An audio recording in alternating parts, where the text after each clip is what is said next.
For more videos on people's struggles, please subscribe to our YouTube channel.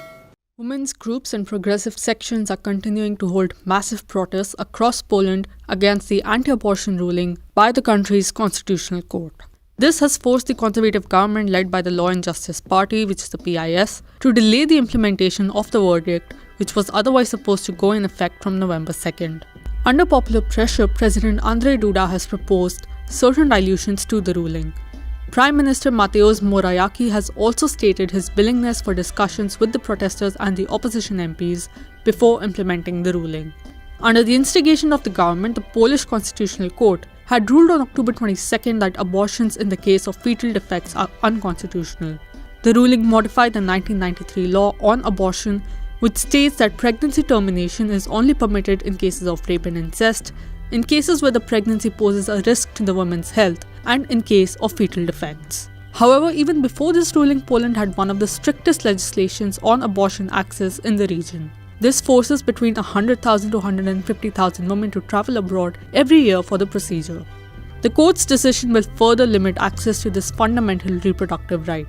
Since the ruling women's rights groups, including the National Women's Strike, the Polish left Lewica Razem and other liberal sections have been protesting across the country. According to reports, over 100,000 people demonstrated in Warsaw on October 30th condemning the anti-women verdict.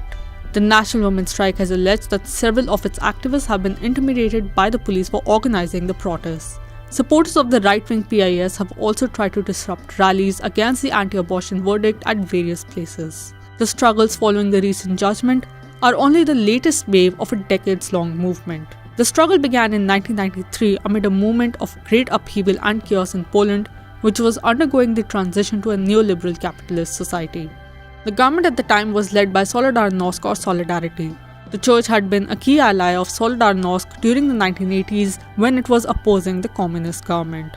The new government, which came to power after the fall of communism, repaid the support by implementing policies and laws in line with the church's conservative stance. So despite widespread opposition and a petition with over 1 million signatures, in 1993 the government changed the legislation regarding abortion, which had been legal under the communist government.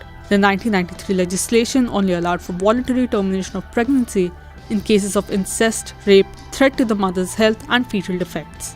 And now the provision for fetal defects has been removed as an exception. The incursion into the private sphere of Polish women and to society as a whole by the church and their allies has gotten progressively worse, especially after the hard-right PIS government came to power in 2015. The PIS and its allies have received international backing as well. According to an investigation published by Open Democracy, US President Donald Trump's personal lawyer Jay Sekulow and the American Center for Law and Justice played an active role in supporting the court's anti-abortion ruling. The Constitutional Court's ruling to restrict abortion is part of a larger conservative onslaught in Poland led by the PIS. However, all such efforts have been met with resistance on the streets and in parliament. Lewica Razem, for example, remains committed to fighting for a vision of Poland for everyone.